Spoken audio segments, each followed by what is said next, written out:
ఇప్పుడే జీ5 app download చేయండి. చూడండి మీ ఫేవరెట్ టీవీ షోస్ ఎప్పుడైనా ఎక్కడైనా. చెప్పారే అనుకుందాం, కానీ గాయత్రి నువ్వు వెంటబెట్టుకుని వెళ్లాలనుకున్న విషయం నీకు తప్ప ఇంకెవరికీ తెలియదు కదా?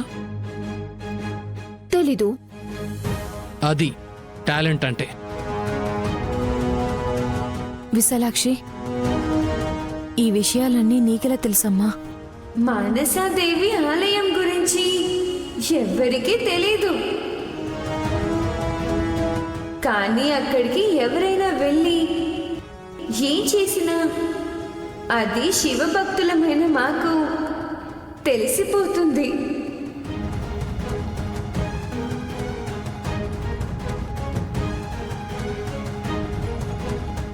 ఎందుకంటే ఈశ్వరుని మానసా పుత్రిక మానసాదేవి కాబట్టి. am I right? అంతే పెద్దమ్మా. చూసారా నేను ఎలా చెప్పాను? సరేలే, ముందు అసలు విషయం చెప్పండి. ఆ గజగండ మారువేషంలో వచ్చి విశాల్ బావగారిని మా అక్కని టార్గెట్ చేసుకుంటున్నాడని. అవునమ్మా, ఒకసారి నాలానే వచ్చాడు. అప్పుడు గాయత్రి పాప గుర్తుపట్టి బాబుగారిని హాల్లోకి తీసుకొచ్చింది. ఎప్పుడు ఎవరిలా వస్తారో తెలియక టెన్షన్ పడుతున్నారు వీళ్ళు. మీలా మాత్రం రాళ్లేండి. ఎందుకు? గజగండ కూడా కాస్త గ్లామర్ గా ఉండాలని కోరుకుంటాడు కదా. ఏయ్ నువ్వు ఆపిక. ఆ గజగండ నిజానికి ఏ రూపంలో వస్తాడో అని ఆలోచిస్తూ రోజులు గడుపుతున్నావు అమ్మా. కంగారు పడాల్సిన పని లేదు చిన్న. నేను చెప్పినట్టు చేస్తే వాణ్ణి పట్టి బంధించేయచ్చు. ఏం చేయమంటావు చెప్పమ్మా. అమ్మా, ఈ మూట విప్పు.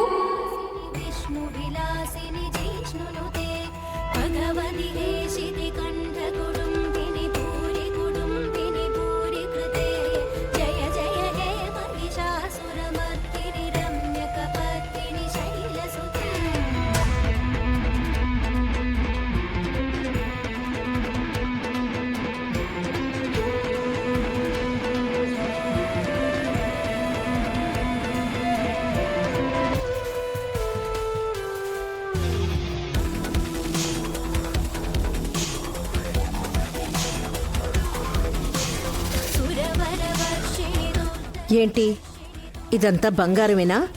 అవును. నీ ఒంటి మీద ఉన్నది కూడానా? నేను బంగారు నగలు వేసుకుంటానే కానీ గిల్టు నగలు ఎందుకు వేసుకుంటాను?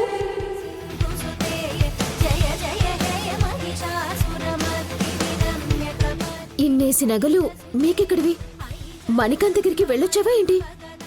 ఎన్నిసార్లు వెళ్ళానో లెక్కలేదు. తన మాటలు వింటే మనకి మతిపోతుంది. చిన్నపిల్లలా మాట్లాడితే ముద్దుగా ఉంది అనుకోవాలమ్మా. సర్లే, ముందు ఏం చెప్పదలుచుకుందో చెప్పమనండి. చెప్పమ్మా. అమ్మా, అవిగో ఆ 2 గాజులు తీసుకో.